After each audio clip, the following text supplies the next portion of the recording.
Is with me as always. I'm back after a week off. Clay, minicamp wrapped up today for the New York Jets with them having a bit of an off day, some team bonding stuff tomorrow.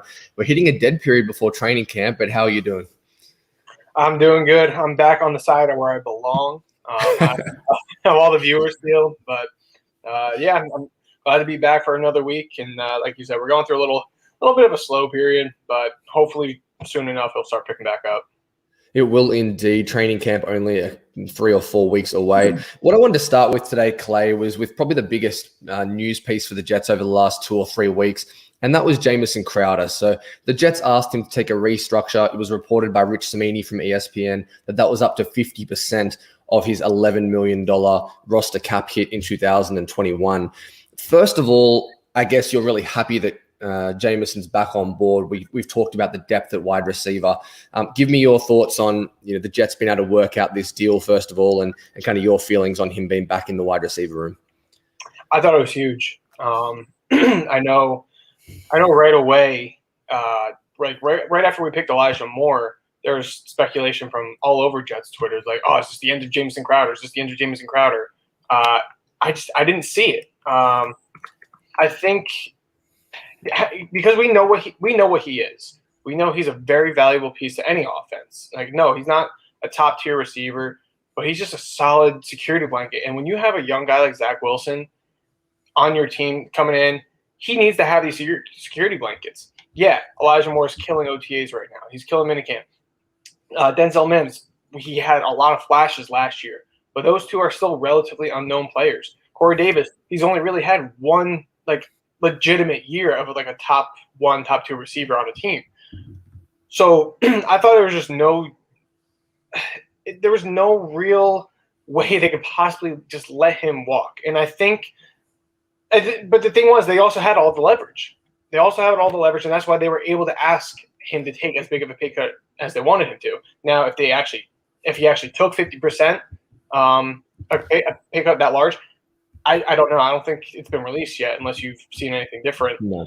But they had all the leverage, and I think this late into the offseason, I think that's a pretty good guess, he didn't want to test out the market right now. He probably would have gotten $5 million on the open market right now, because all the teams they're kind of filled up. There's no real need for receiver, and we know how deep receiver is in the league right now. So I don't think that he would have gotten too much money on the open market. So I think he understood, you know what, let me just get this one last year in, play with Zach Wilson, and he'll still get another contract at 20. I think he'll be entering his age 29 season next year. So I'm excited he's back. Whether that really cuts into Elijah Moore's snaps, I'm not sure how much, because it seems like they're loving him on the outside as well.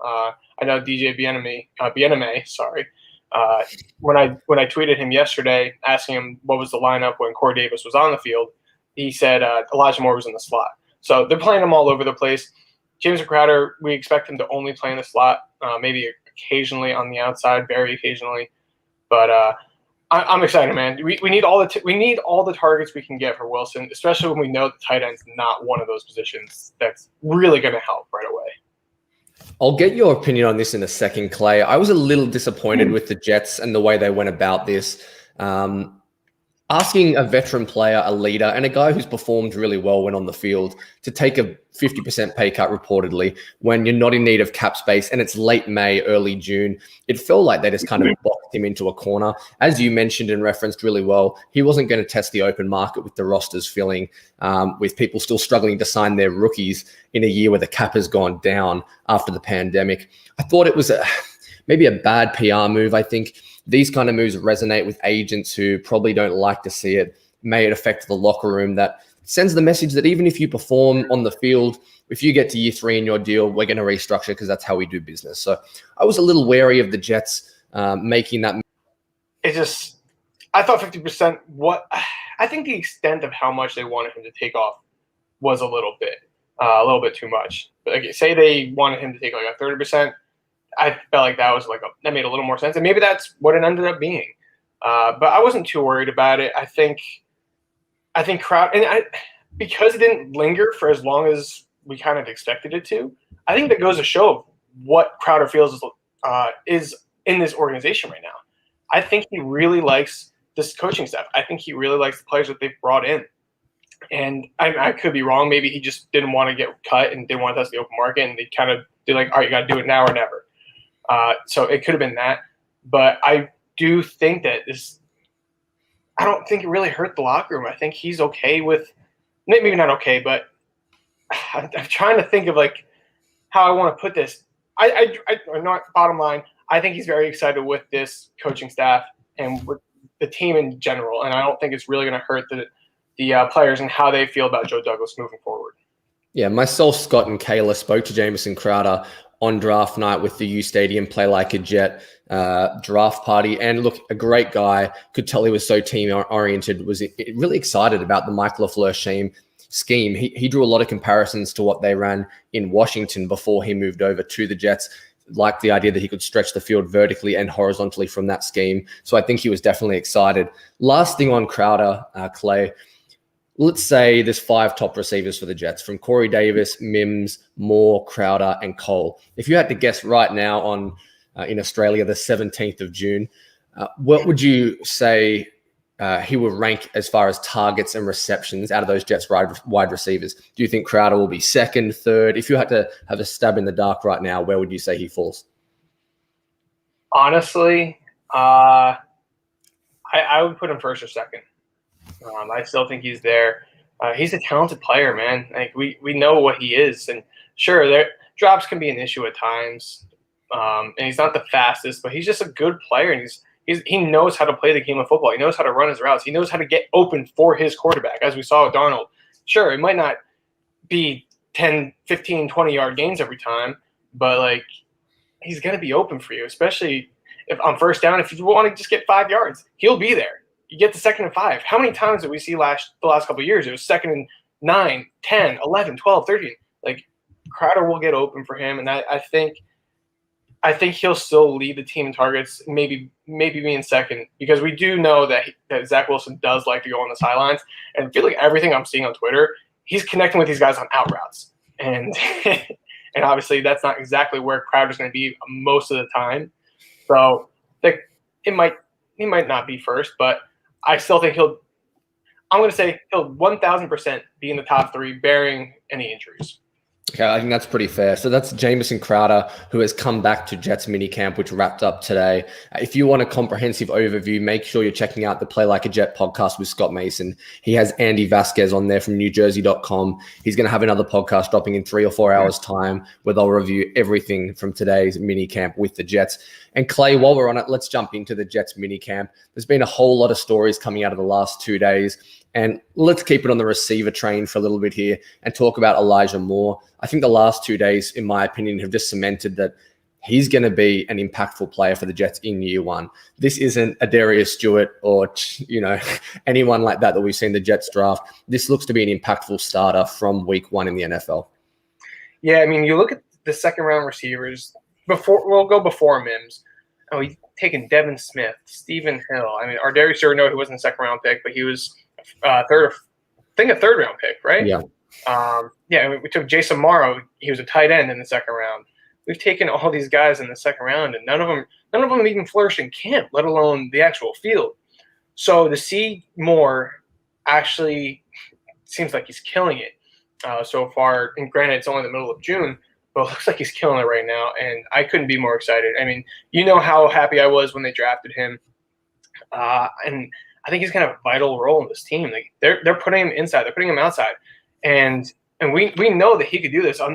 Unlike some Jet Beat reporters, we know that he can play on the outside and play it at a high level, and that's why he got those Antonio Brown comps, because he wasn't just limited to the slot, despite his smaller stature. So I'm excited, man. I think they're really going to be 5 receivers deep. I really do think they're going to kind of incorporate all of them. Apparently, it seemed like from what I saw, I think today, Joe Douglas actually tried to trade for Keelan Cole the last two summers. Yeah. Obviously, didn't happen. So he finally gets his guy. Bring in more. Have Crowder back. You just signed Corey Davis to a big deal, and you have Denzel Mims, who was a second round pick last year. So I really do think all 5 of those guys are going to get meaningful snaps, and I mean, I'm actually hearing things about Braxton Berrios too, so maybe he gets involved too. I honestly don't know. I think it's good to know that we're not just hoping that one or two guys are good and that the rest will be what they are. We actually have 5 guys that can contribute to any NFL team right now. I really do believe so.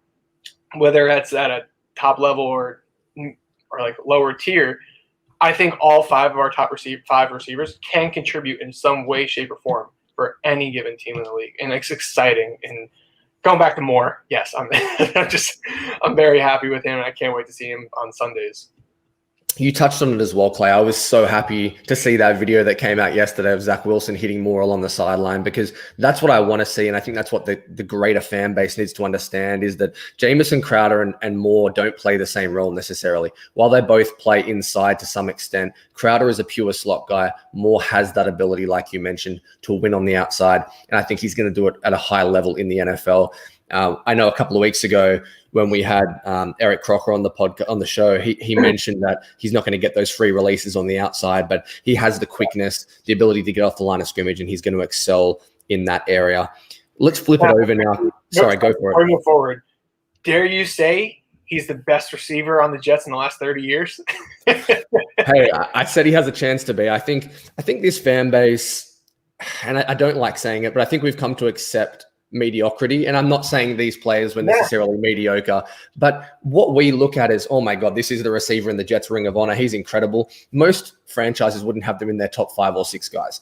And while a guy like, whoever you want to pick, Cole or Corbett or whoever you want to talk about, put up really great numbers, and they were great consummate professionals for the Jets, I think, especially in this passing era, Elijah Moore has an opportunity to exceed what they've put up and possibly be the best receiver this franchise has drafted in the last 20 or 30 years. Yeah, I don't really think you're far off base there. I mean, look, I love Laverne Coles. My cat is named Coles. I love Laverne Coles. He was one of my favorite players. But he was a good player. That's like, he wasn't great. I think he made 1 Pro Bowl. I mean, he was just a good player. It's the same way how like Jets fans thought about Jared Cotchery. He was a good player. Wayne Corbett, he was a good player. I mean, we've never really had a great receiver for multiple years. Yes, I see Splash put Decker and Marshall. They both had 1 year where they were special. Like it was incredible.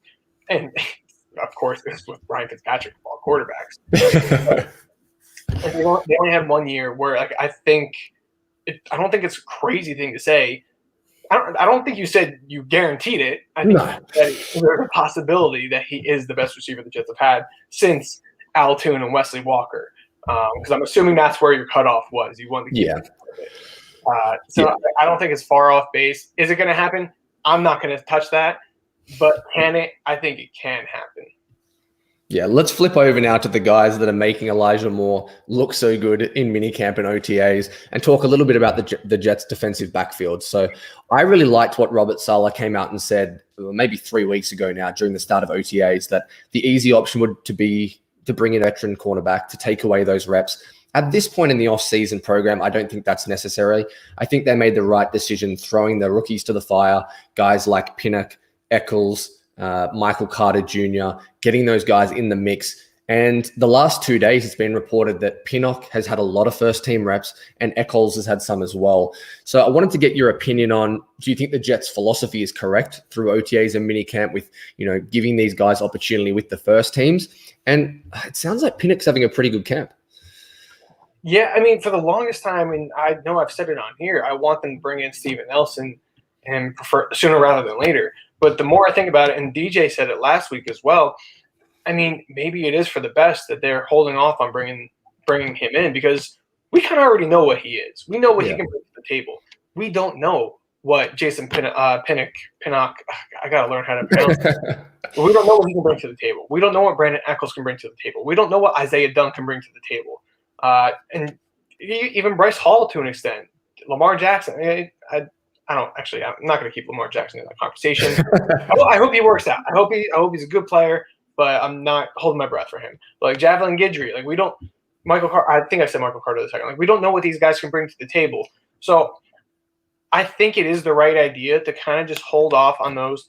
Let these guys have at least the summer. at least like we're at the beginning parts of the summer. Have that, and if you're not comfortable when we get into late July, early August, then if Steven Nelson is still out there, which he very may well be, go get him if you're not comfortable with it.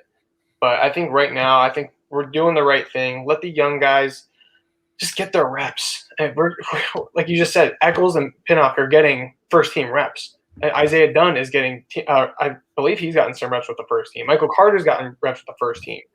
All these guys, even the two safeties that converted to linebacker, they're getting first-team reps. No, it's not defensive back, but still, let these young guys get the reps in June.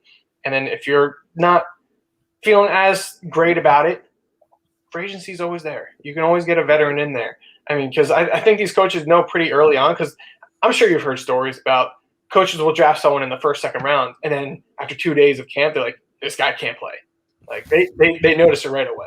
And I feel like if they noticed it right away with majority of these young cornerbacks, I think they would have signed Steven Nelson already. Or they would at least would have tried to, because maybe Nelson doesn't want to be here, like we all think. But no, I think they're doing the right thing by having these young guys get their reps in June and hopefully July as well. Yeah, you're listening to Play Like a Jet Live with uSTADIUM, their 100th live show. Big congrats to Frankie and Nick and everyone on the uSTADIUM team. We're talking about the Jets mini camp right now, the defensive backfield in particular with a lot of young rookies. Clay, I want to throw this question at you. Again, very early in the offseason, but who do you think the Jets' 3 starting corners will be when it comes to week 1? I'll go first. I think it's going to be Bryce Hall at that kind of corner 1 slot. With a lot of cover 3, cover 2 shells. I think he's going to start on the outside. On the slot, I'm going to say Michael Carter beats out Javelin Guidry, even though Guidry played pretty well. So I'm going to say Hall. I'm going to say Carter. On the outside, look, I think they could bring in Nelson. It could be a guy like Bless Austin, but I think it's going to be Pinnock right now. I think he's really turning some heads. He's that long corner that Salah covets in this cover 3 scheme. And while that group scares me, we're obviously the official podcast of Michael Carter II, so we're feeling pretty good about that. So come on the show, Michael. I think the Jets are going to go with a young group. I think that's where all the signs are pointing, and it could go in another direction. But what says you? I think we're pretty safe with Bryce Hall being one of the starting outside corners. I'm also going to go with Michael Carter II. I love his tape, man. And I'm really excited about what he can bring to this team. And with that other outside corner, there's so many options. I mean, DJ said last week, like Isaiah Dunn, he's flashing, but when he's flashed, he's done it from the slot. I don't know what, because apparently he balled out today, so I don't know what he did, where he was lining up today. Maybe I'll ask DJ after, but I'm gonna go with Bless Austin. I think Pinnock, like I said once I drafted him, I liked him for this scheme, but it's not going to be it's going to be a variation of what we saw in San Francisco. So I'm not exactly sure how he would fit in. Like, I didn't really like him in man coverage all that much.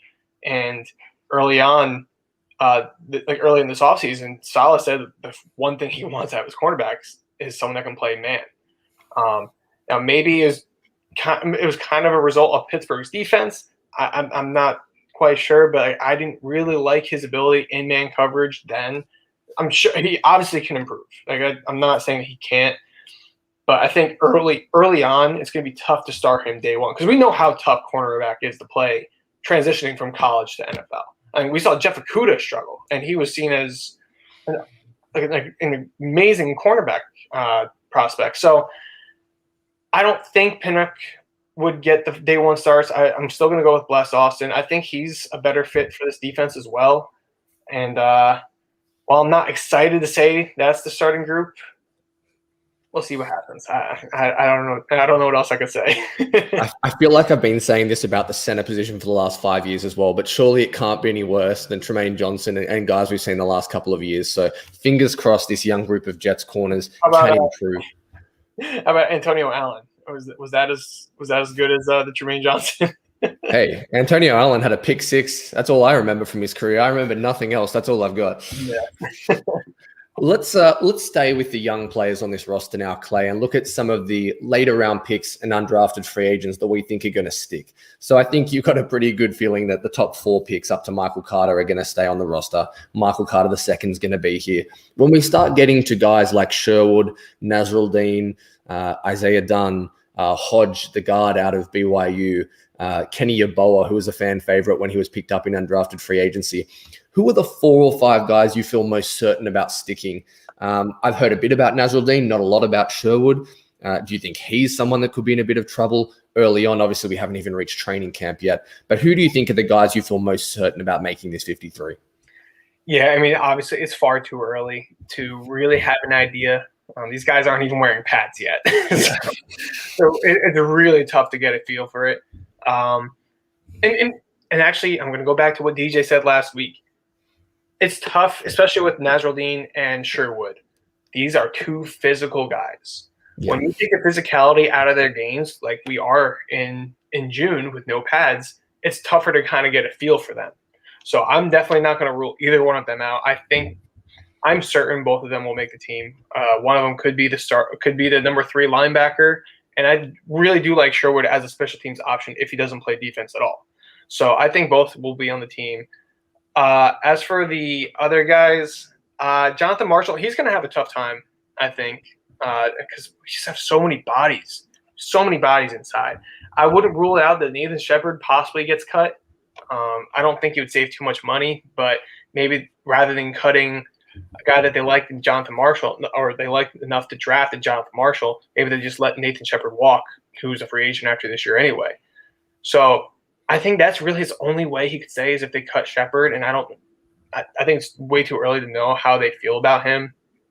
Kenny Yeboah, I was happy that they were able to sign him out of as a UDFA, but right now it seems it's just so early. Like he's not going to get playing time over Chris Herndon and Tyler Croft right now. He's just not. He's an undrafted free agent for a reason. And I said last week, if he's getting starting snaps this early, that is a terrible sign for the rest of the tight end group. Yeah. So he's going to have to work his way up that depth chart. I still think he can make the roster, or maybe maybe he's a practice squad player. Obviously, the rest of the league didn't love him as much as Jets Twitter did. So he could still make it to the practice squad. But the main name that's going to make it, I think, is the UDFA is Isaiah Dunn. He's just killing in camp right now. Or so we're hearing. And we already know the lack of depth at the cornerback position. And I've said it multiple times on this podcast. Their oldest, in terms of years in the league, their oldest cornerback on the team, outside of Justin Hardy, who does not play cornerback, he's a special teamer, is Bless Austin. He is the oldest going into year 3. It's open season for any of them. Like any single one of those cornerbacks can make this team. You can't be surprised if Zane Lewis makes this team. You can't be surprised because they're just like we just don't know what's going to happen. They're all so young, and none of them have proven anything in the NFL. Yeah, I think something to touch on with Kenny Yeboah, who you just mentioned prior to Isaiah Dunn, actually got some reps with the first team yesterday, had a couple of drops, or some reports from Andy Vasquez on Play Like a Jet that it wasn't his best day. So not a great mini camp for him reportedly. Actually, no, Ryan Griffin had some catches in red zone period yesterday from Zach Wilson and also from Mike White. So maybe we see Griffin stick on the roster again. I was wondering whether he'd get cut as kind of tight end 3 or 4 now and sliding down with $3 million to his name in 2021, that maybe Ryan Griffin will stay. I think you hit the mark, though. I think Isaiah Dunn, you knew how the Jets felt about him after they gave him the highest contract an undrafted free agent corner has ever received from this team. The writing was on the wall that they felt that this was a 7th round pick, even though they didn't have a 7th round pick. This is the guy they would have selected, and they went out and did it. Clay, any other thoughts from you on the Jets mini camp and things we've heard in storylines? No. The only other thing that comes to mind is the friendship that looks like is blossoming between Mekhi Becton and Quinnen Williams. What is Quinnen taking his pictures, just like mean mugging it? and Mekhi Becton's just losing. Is like he knows like that's not his personality. Like it's at least in pictures. On the field is different, but Yeah. I thought that was hilarious. And I love the friendship there. They're gonna be around a lot around each other a lot just because they're rehabbing foot injuries and they're gonna be going against each other in practice for hopefully the next decade or so. Yeah, definitely a fun storyline in Jets minicamp from the photo shoot the last couple of days with the Jets media team. Let's now flip to around the NFL a little bit and some notable stories, Clay, that we're hearing. And I thought it would be a good place to start in the AFC East, obviously being a Jets show. We're interested in the Miami Dolphins. And Tua was in the news yesterday. So some heavy rain in Miami, not anything new there. I'm sure you're aware of that. Tua had 4 or 5 interceptions through team periods in the first day of minicamp. In the post-training press conference, he mentioned that his coaches want him to be aggressive.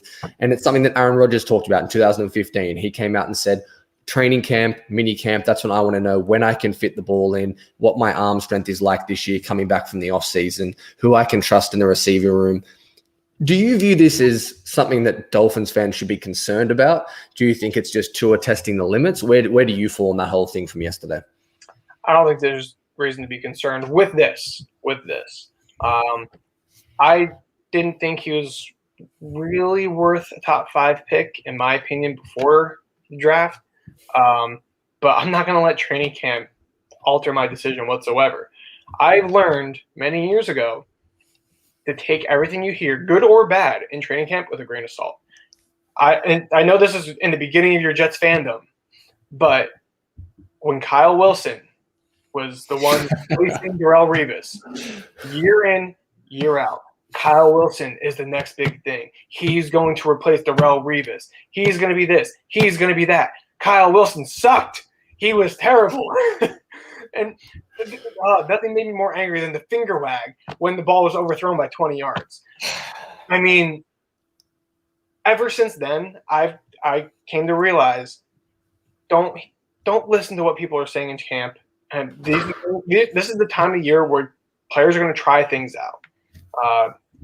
And younger players, this is where coaches kind of try to put some new things on them to see what they can handle. So don't take everything so seriously, Dolphin fans. I know you're probably not listening to a Jets podcast, but I don't think they need to go too far with it. I mean, I think Tua is going to be a fine quarterback. I don't think he'll be anything special. I don't think he'll be Drew Brees like people were saying, but I think he'll be a fine quarterback and the guy that ultimately will limit turnovers. I'm not worried about a 5 interception day. And it's in the rain, and I know one of them was a drop from Mike Gesicki. So, I think they're just going – if fans are going crazy over that, they're just going overboard.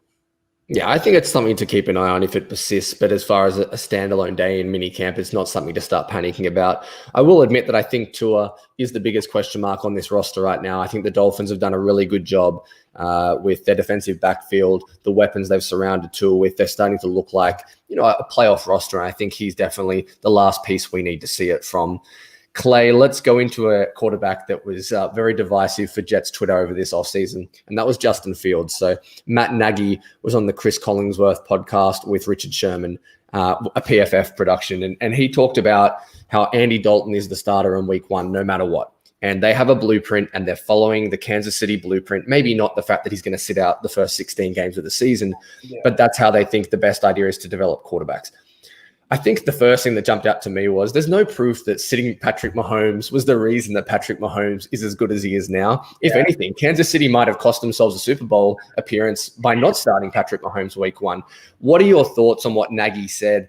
And if Fields has a good grasp on it, would you start him in week 1?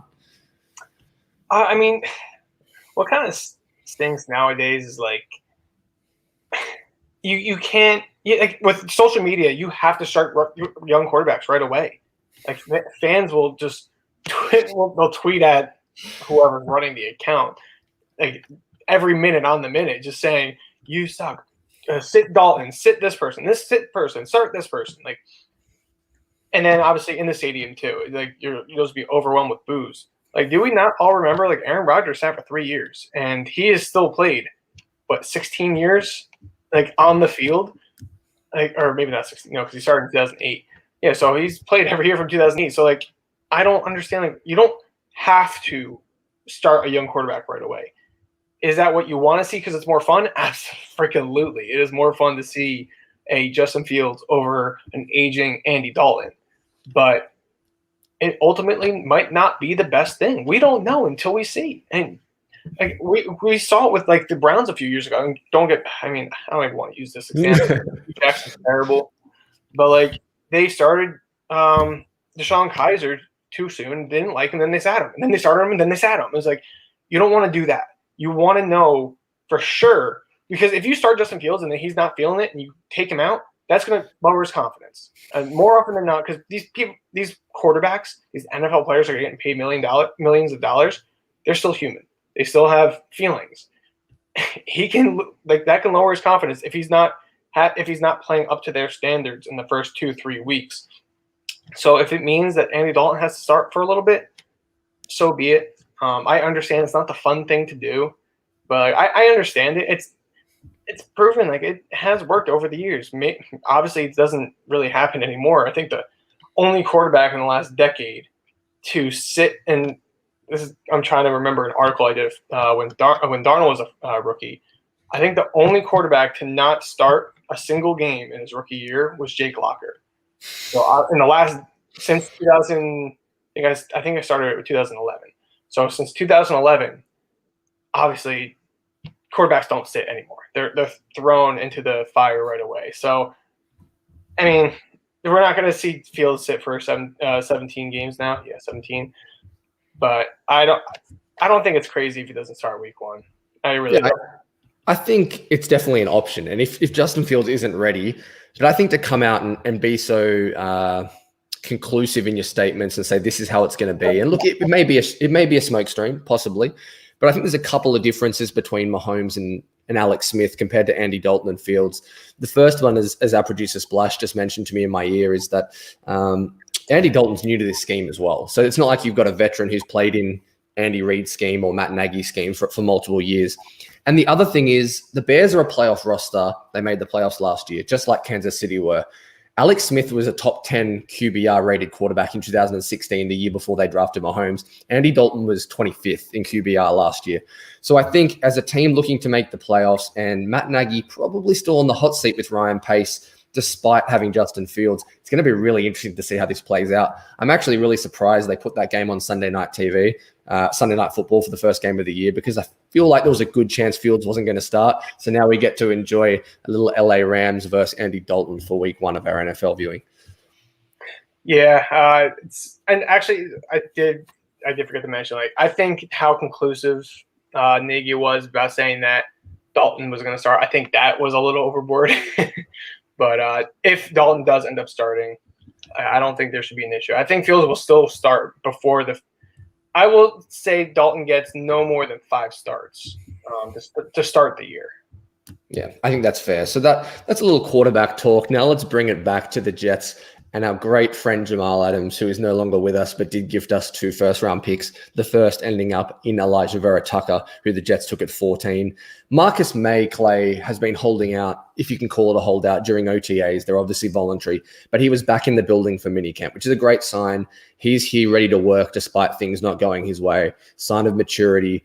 He's a leader in this locker room, a guy that Robert Saleh has spoken really highly of and said they want to get this done, which is really positive for the organization of Marcus May.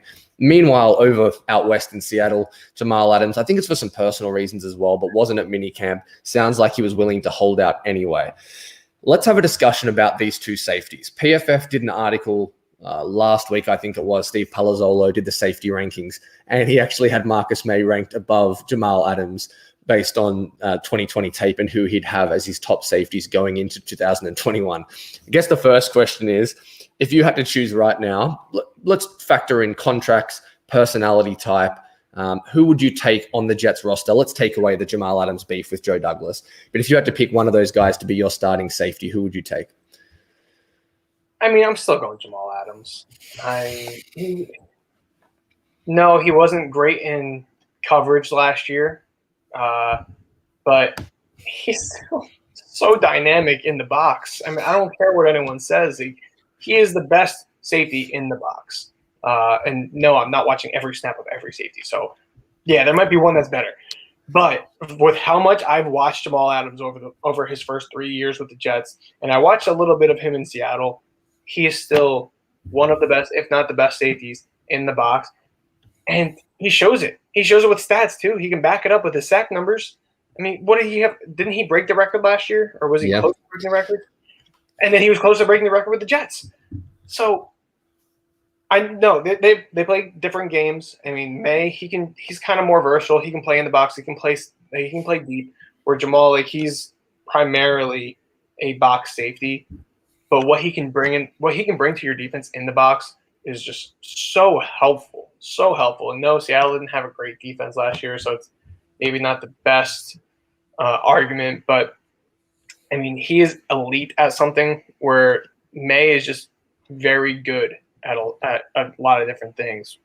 And if we're just putting him on this Jets team, I'll have Adams in the box and Joyner playing free safety any day of the week. Like, I'll gladly take that. And don't get me wrong, I love Marcus May. He's a Gator.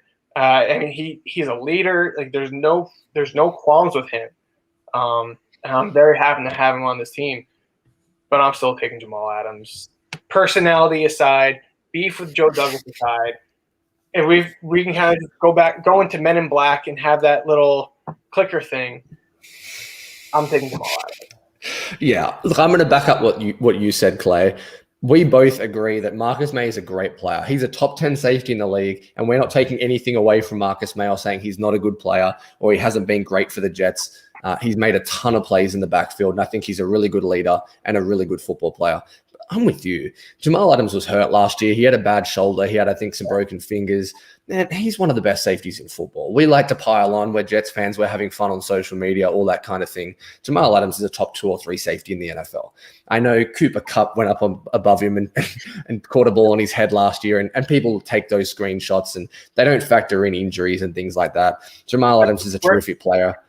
And then where are the screenshots of when he literally stripped the ball? Was that of Daniel Jones out of his hand and ran back for a touchdown? Like, you got to remember what he can bring there too. Yeah, and it's just, I don't know, man. Like, yeah, he left a sour taste in a lot of our mouths, and I'm happy every time I see an issue with Jamal Adams. I'm even happier that we made this trade. But we're putting all that to the side. We're just going purely based off talent. And I'm going to say, if we're taking injuries out of play too, because Adams' physicality can lead to more injuries, but it's not like Marcus May being completely healthy either. So yeah, I'm going Adams, and then you can finish what you're saying. Sorry for interrupting. No, that's fine. I think this is a year we're going to get a really good comparison, because it sounds like if the Jets are playing a single high shell more often than not, which they may do, they still like to play a lot of cover 3. Marcus May is going to play strong safety. They said they want to play Joyner in the box as much as possible. Joyner at free safety as much as possible. So I think Marcus May is going to have this rover role where he's going to play some single high. He's going to play in the box. They'll play some 2 high safety as well. But I think we're going to see Marcus May's versatility, and I think it's going to be a good year to compare the two. It's a really interesting position group for the Jets, and I'm really looking forward to see how that shakes out. But yeah, agree with you. I think Jamal Adams is the better player, and I would definitely take him on the Jets if it wasn't for history and what had transpired. Clay, as we move forward and looking to training camp, what are some battles positionally you're looking at? I think off the top of my head, I think quarterback 2. Who's going to be the backup quarterback if they don't bring in Nick Foles? Who's going to be the backup quarterback? Who's going to start at corner? What are some positional battles you're looking forward to in Jets training camp? Because that's when that starts to really heat up. I don't know. I'm trying to think if I'm interested in this one or not, but running back. Because it's not like, I want to say I'm interested because I want to see Michael Carter become that top back, but I don't think there's going to be an offense where there's a top back. I think it's just going to be a committee. So like, I'm kind of like in between, like, am I excited or are we just going to see all 4 running backs all throughout the season? Now, depending on which 4 we bring, I don't know. It could be Piran, it could be Adams, it could be Johnson. All I know is that Carter and Coleman will most likely be on this roster. But moving on from running back, tight end is interesting. Apparently, Tyler Kroft's getting a lot of snaps as a starter. Obviously, Herndon's getting snaps as a starter. We tend to think that Herndon's going to be the top tight end, considering that what he can bring in the passing game. But we know this is going to be a running team. Tyler Kroft is a good blocker, and he's not terrible as a receiver. So he could definitely be that first tight end, and having a tight end or any tight end for a rookie quarterback is important. So I'm kind of curious to see where that's headed. I don't think Yabo is quite there. I don't know if Griffin actually makes the team. I think we still have Daniel Brown. I don't think he makes the team. And then Trevon Wesco, he could actually end up being our fullback. So I'm not exactly sure what they're going to do, but tight end is an interesting one that's not going to get a lot of headlines. Splash, can you run the headline there? Tyler Kroft, not completely terrible as a receiver. You heard it here first from Clay. I love it. Hey, Clay, he did one-handed catch in camp, apparently. So yeah. Baby Gronk Kroft, that's what we've got here. So let's talk a little bit about right guard, Clay. I think that's the other one offensively we haven't touched on yet. There it is. There's the headline. Let's talk about right guard. That's going to be a heck of a competition between Alex Lewis, Greg Van Roten. Maybe our guy Cam Clark gets some reps there. Maybe Feeney, the cult hero.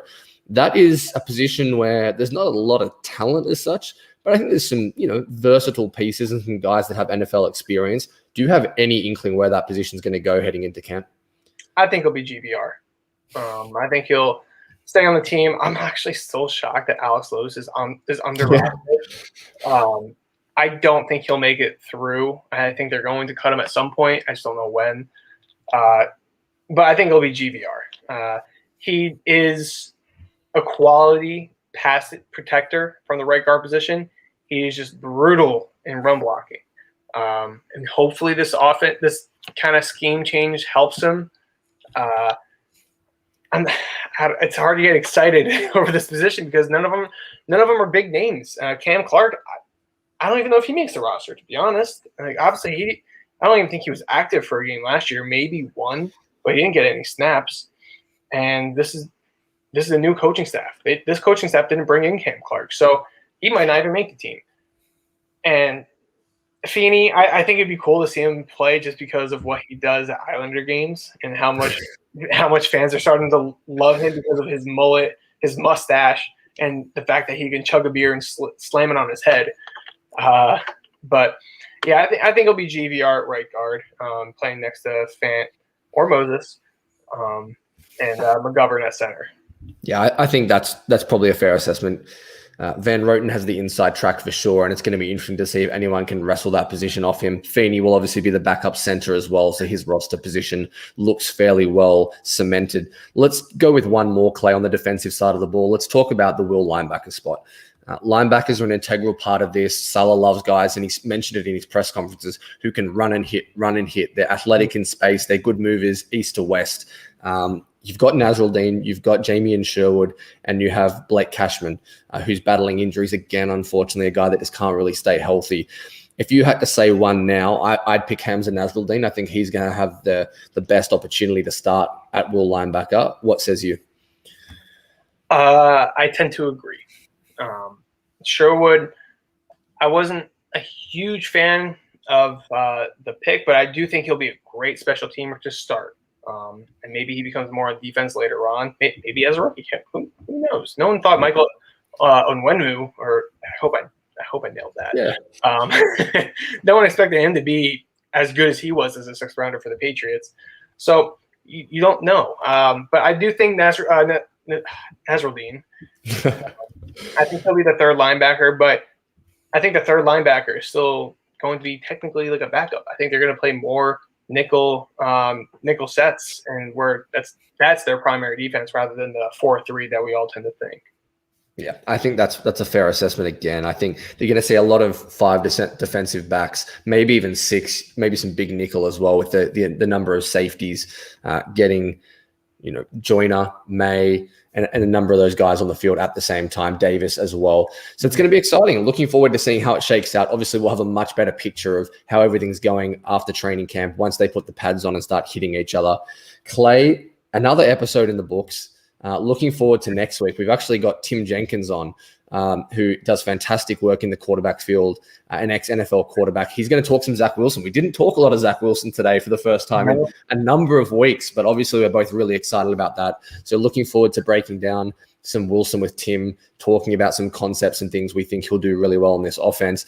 But man, another week gone. Pleasure doing another show with you, and looking forward to next week.